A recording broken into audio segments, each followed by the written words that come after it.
Olá, Deus abençoe a sua vida. Vamos para mais uma aula e hoje a parábola do perdão e o credor incompassivo. Evangelho de Mateus, capítulo 18, verso 21 ao 35. Então aqui nós temos essa parábola que é do servo impiedoso. Eu gosto muito dessa parábola porque eu acho ela muito profunda e ela fala muito ao nosso coração. Então essa parábola do credor incompassivo, ela é a resposta de Jesus a uma pergunta. E é a pergunta de Pedro. Pedro faz essa pergunta. Pedro vai dizer assim: quantas vezes devo perdoar? E aí ele completa: até 7 vezes. Pedro pensa, está sendo generoso quando ele diz: eu tenho que perdoar 7 vezes. Só que Jesus ele vai romper os limites humanos. E Jesus vai dizer: não até 7, mas até 70 vezes 7. Quando John MacArthur vai comentar essa parábola, ele diz que Jesus não está falando de matemática, mas Jesus está falando da natureza do coração. Então, o discípulo do reino, ele não calcula perdão, ele não mede perdão, ele não administra perdão, ele não negocia perdão.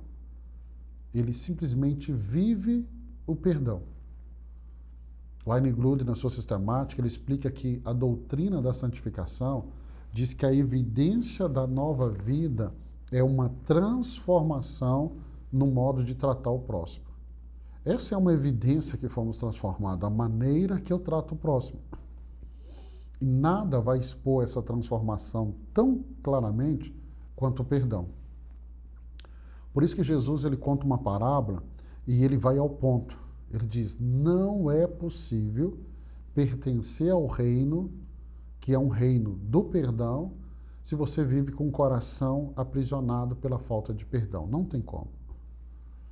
Então ele vai nos mostrar que Deus nos perdoou e isso gera uma dívida impagável. Então a parábola ela começa com um servo que devia 10.000 talentos. Em uma linguagem moderna, seria equivalente aí a bilhões de reais. Muito dinheiro. Então era uma quantia humanamente impossível de pagar, mesmo se ele trabalhasse durante toda a sua vida. Só que Jesus agora está dizendo que a sua dívida diante de Deus não era grande, ela era infinita. Infinita. Então esse entendimento aqui, porque Jesus escolhe o maior valor monetário da época para mostrar que nossa dívida espiritual é totalmente impagável. Jesus não está exagerando, ele está comunicando. Comunicando. Porque, entendo, o nosso pecado, a nossa ofensa contra Deus, ela é muito grande. Então, a nossa ofensa, a nossa culpa tem proporções infinitas. E o que Deus faz, ele perdoa. E o que ele faz, ele cancela. O que ele faz, ele remove esse escrito de dívida. Ele não renegocia a dívida, ele não divide em parcelas, ele não diminui os juros, ele zera a dívida. E ele faz isso de forma total, definitiva.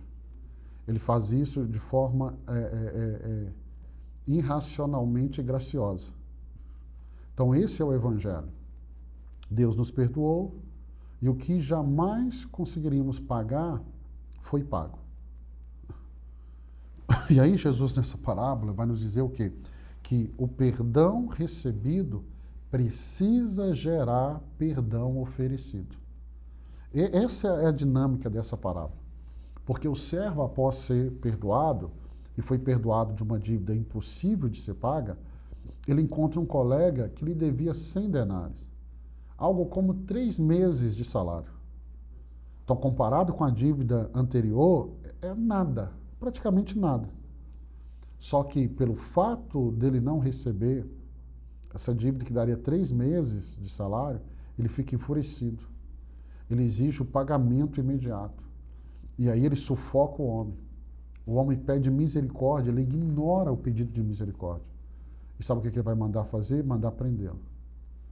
Então Jesus aqui, ele pinta a cena mais chocante possível. Mais chocante. Alguém perdoado do infinito se recusa a perdoar alguém do que é pequeno. Entenda que a natureza da graça, ela é transformadora. Ou seja, quem realmente recebeu graça, ele precisa oferecer graça. Então, você recebeu, é o que você vai entregar. Porque se torna impossível experimentar a misericórdia de Deus e permanecer igual. Quando nós temos consciência do nosso pecado e do que recebemos, nós vamos olhar com o outro com um olhar de misericórdia. Então Jesus ele deixa claro aqui nesse momento que não perdoamos porque o outro merece. Não, não, não, não, não, não, não. Nós perdoamos porque fomos perdoados. E aí a falta de perdão, ela vai aprisionar, ela vai destruir. Então quando o rei fica sabendo da atitude do servo, ele diz: servo mau, mau, eu te perdoei toda aquela dívida, não devias eu também ter compaixão? Não devia tu também ter compaixão? Então o rei está dizendo: eu não tive compaixão de você, por que você não teve compaixão do outro? E aí ele é entregue aos atormentadores. Aqui Jesus está revelando uma verdade espiritual muito profunda. Então quando ele fala que entregue ele aos atormentadores, Jesus está ensinando que a falta de perdão nos coloca em prisões internas, prisões emocionais, espirituais, relacionais. John MacArthur vai explicar que atormentadores não se refere apenas ao juízo final, não, mas àquilo que começa agora. Aí ele fala da amargura, da culpa, da ira, da ansiedade, do isolamento. Tormentos que vão corrompendo a alma, que vão atormentando a alma. O Arne-Grud define isso como uma consequência espiritual da desobediência. Então, quando nós rejeitamos o caminho do reino, sofremos o efeito dessa rejeição. Porque a falta de relacionamento, ela vai matar a falta de perdão, a falta de perdão vai matar relacionamentos. A falta de perdão vai adoecer a alma. A falta de perdão vai destruir famílias. A falta de perdão vai paralisar ministérios. A falta de perdão interrompe a sensibilidade espiritual. Lembre-se disso, perdão é liberdade. Falta de perdão é prisão. E perdão, ao olhar para essa parábola, é uma decisão espiritual. Não é uma decisão de sentimento momentâneo, é uma decisão espiritual. Porque Jesus vai nos apresentar o perdão não como uma emoção, mas como um ato de vontade. Entenda isso. O perdão do rei não foi emocional, foi uma escolha. Soltai-o e perdoei a dívida. Então foi uma decisão. O discípulo, ele perdoa. E ele vai perdoar antes de sentir. Ele vai perdoar porque é mandamento perdoar. Ele vai perdoar porque Deus agiu primeiro perdoando. Por quê? Porque o perdão é a obediência que vai gerar a libertação. Então, perdoar não é esquecer instantaneamente o mal. Perdoar é decidir não cobrar a dívida. Isso é perdão. Perdão é você liberar a pessoa. Perdão é você entregar a causa a Deus. Perdão é você renunciar ao direito de vingança. Perdão é você confiar na justiça divina. Então, perdão não é minimizar a dor. Perdão não é você negar a ofensa. Perdão não é isso. Perdão é você reescrever o passado. Então, ele é um ato espiritual que imita o coração do rei. Ele é um ato espiritual que imita o coração do rei. Então, quando eu perdoo, é porque o meu coração está se aproximando do coração do rei. E aí você precisa entender que a misericórdia é a marca do discípulo do reino. Jesus termina a parábola dizendo que o Pai fará o mesmo com quem não perdoar de coração. Mateus 18, 35. Não porque o perdão nos salva, mas porque a falta de perdão revela a salvação que a salvação nunca transformou aquele coração. Então a misericórdia ela é o selo do verdadeiro cidadão do rei. Se eu fui salvo, se eu nasci de novo, eu vou ter um coração misericordioso. Entre todas as virtudes cristãs, o perdão ela é a que mais evidencia a obra do Espírito Santo na nossa vida.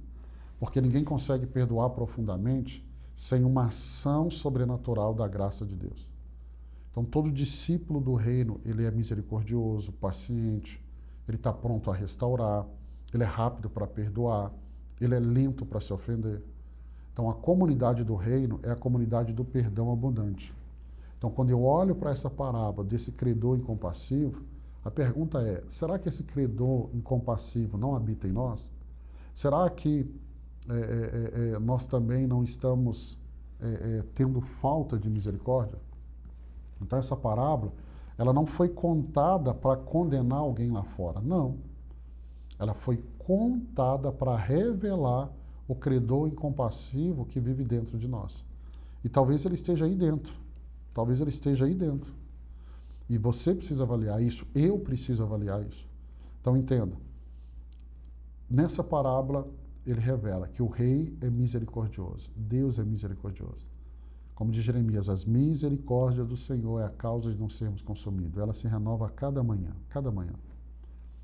Porque Ele nos perdoou antes de pedirmos. Ele nos amou antes que nós o amássemos. Ele cancelou a dívida que nós jamais pagaríamos. E a pergunta final dessa aula, de forma prática para você, é: se Deus te perdoou tanto, o que ainda te impede de perdoar aquele que te deve tão pouco? Ah, pastor, não é pouco. Comparado ao que Deus te perdoou, é muito pouco. Então, o perdão é o caminho da liberdade. A misericórdia, ela é o sinal do reino.